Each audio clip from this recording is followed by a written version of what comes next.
Morning, everyone. Joe is my name, so you can call me Joe the Winter. So today we are going to talk about the 1F again, as you saw the video. So we'll try to see the mistake that we did in the welding that we did. So and today we are going to use the Thunderbolt machine, which is this one here. Because last time we used this small machine, which is the Kingmax 300 amps. This one here is more than the other one, and these are the big machine that you normally have in the big workshop. So and on this one here, we'll be using the same welding rod, which is 6013 3mm. Last time we used 6013 2mm on the other machine. So the mistake that happened on our welding here, so I would like to show you what we did not see last time. So I had to clean it again using the grinder, not using the wire brush. So there are some few spots that you can see here of the snags. So normally in welding, you don't want to be having these snags. So today we are going to fill these again using the 6013 3mm.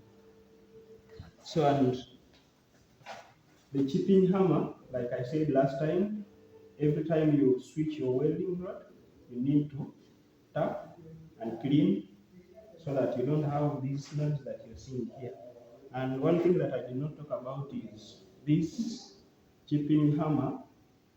When you're cleaning your weld, you don't need to tap straight into your weld, because you want this weld here to look like a baby face. So let me turn on the machine and then we try to fill the holes that we have here because of the snags.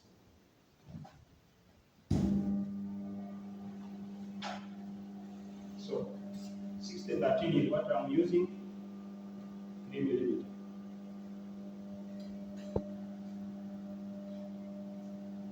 And I'm using the Thunderbolt machine.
So like I said, you don't need to hit through your weld. You only need to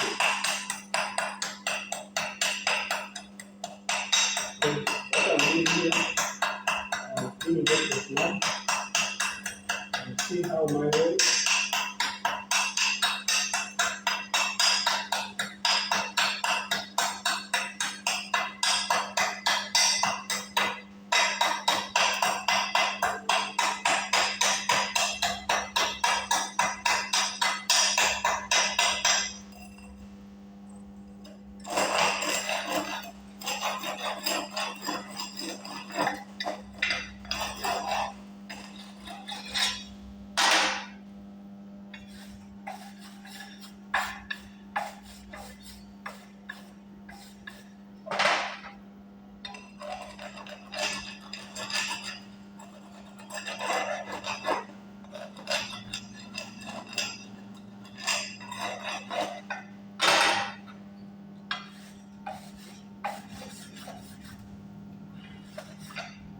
So you can see the weld that we did here.